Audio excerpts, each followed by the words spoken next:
জরাজীর্ণ ভবন, খসে খসে পড়ছে পলেস্তারা। কিছু জায়গায় পলেস্তারা খসে পড়ে বেরিয়ে গেছে রড। বর্ষা মৌসুমে ছাদ চুইয়ে পড়ে পানি, চেয়ার টেবিলগুলো ধুলোবালিতে একাকার। এমনই বেহাল অবস্থা বিরাজ করছে মাদারীপুরের সবচেয়ে বড় MM হাফিজ মেমোরিয়াল পাবলিক লাইব্রেরিতে। ভবনের সংস্কার না হওয়ায় কমে গেছে পাঠক। আমাদের এখানে অনেক ধরনের বই থাকে, যেটা এত সুন্দর সুন্দর বই আছে, যেটা এত সুন্দর ইতিহাস MM হাফিজ মেমোরিয়াল পাবলিক লাইব্রেরিতে আছে, যেটা অন্য কোথাও এই এত বড় লাইব্রেরিও নাই, এত সুন্দর বইও নাই।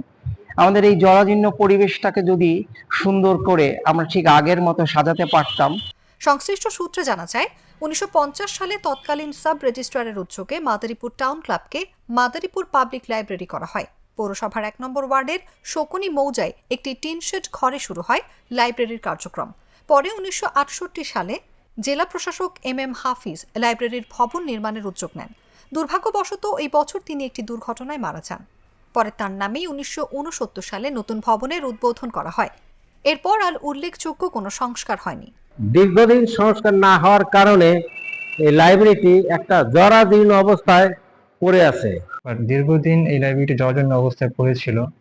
তো ইদানিং কিছু কাজ ডিসি স্যারের পৃষ্ঠপোষকতায় শুরু হয়েছে। তার মধ্যে 35টি আলমারি সংস্কার অলরেডি সম্পন্ন হয়েছে।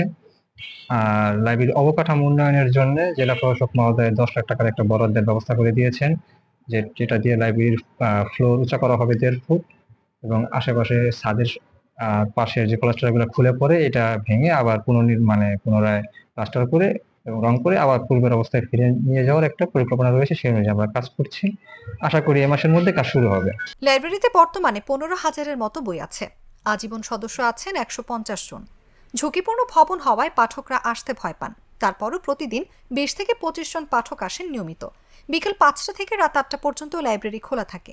একজন লাইব্রেরিয়ান এবং একজন সহায়কের মাধ্যমে পরিচালিত হচ্ছে লাইব্রেরির কার্যক্রম।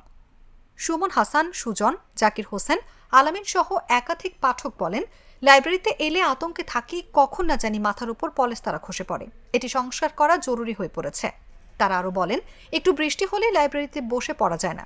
হাঁটু পানিতে তলিয়ে থাকে লাইব্রেরি। পাঠকদের কথা চিন্তা করে এটির সংস্কারের দাবি জানাই। আমি একজন লাইব্রেরিয়ান। দীর্ঘদিন যাবৎ লাইব্রেরিতে জরাজীর্ণ অবস্থায় এবং কমিটির না থাকার কারণে জরাজীর্ণ অবস্থায় ছিল। এখন বর্তমানে লাইব্রেরিটি এখন একটা নতুন কমিটি গঠন করা হয়েছে ডিসি মহোদয়ের মাধ্যমে। এখন এই একটা কমিটির মাধ্যমেই লাইব্রেরির উন্নয়নমূলক কাজের সুযোগ হচ্ছে। এখন আগে লাইব্রেরিতে পাঠক খুব কম আসতো, এখন নিয়মিত পাঠক আসা শুরু করেছে এবং লাইব্রেরির জাঁকজমক পূর্ণ হচ্ছে। আর আগামী 1 মাসের মধ্যে আমাদের উন্নয়নমূলক কাজগুলি শুরু হতে যাচ্ছে। কালার এক্সপার্ট, জর্জ স্যাপ এবং মাইল্ড অন হ্যান্ডস টেকনোলজি সমৃদ্ধ অরিক্স ক্রিস্টাল ওয়াশ আপনার লন্ড্রি এক্সপার্ট।